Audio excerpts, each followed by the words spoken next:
मई का महीना था और आसमान से मानो आग बरस रही थी। अभी सुबह के 10 ही बजे थे, लेकिन ऐसा लग रहा था जैसे सूरज ने आज धरती को भस्म करने की ठान ली।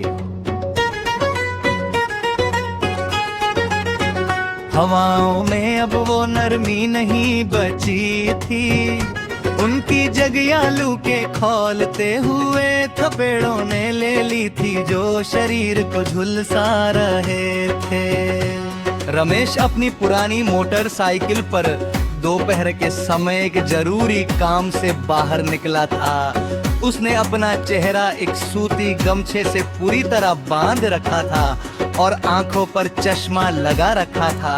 फिर भी ऐसा लग रहा था जैसे कोई ठीक चेहरे के सामने खड़ा होकर गर्म हेयर ड्रायर चला रहा हो। सड़क का डामर पिघलने की कगार पर था और चिलचिलाती धूप के कारण दूर सड़क पर पानी होने का भ्रम साफ दिखाई दे रहा।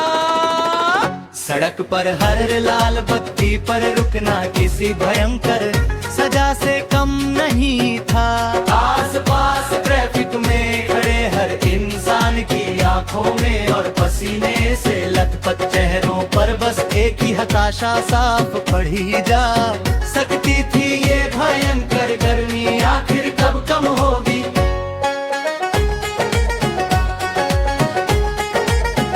सड़क के किनारे खड़े पेड़ों के पत्ते इस कदर मुरझा गए थे जैसे किसी ने उनका सारा रस निचोड़ लिया हो।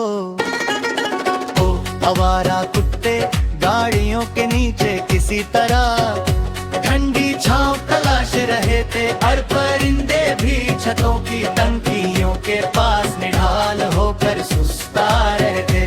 पूरी प्रकृति इस झुलसा देने वाली गर्मी के सामने बेबस नजर आ रही।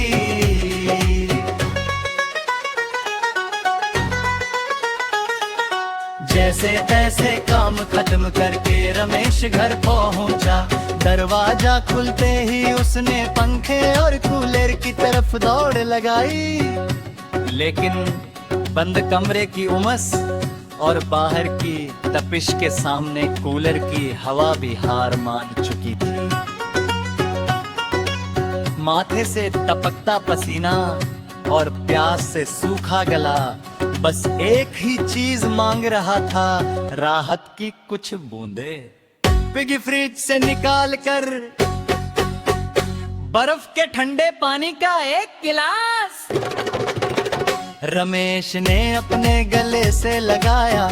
वो ठंडा पानी जब सूखे गले से नीचे उतरा तो मानो बेजान शरीर में वापस जान लौट आई। खिड़की के बाहर अभी भी लू के थपड़े अपना शोर मचा रहे थे और सूरज आग उग रहा था।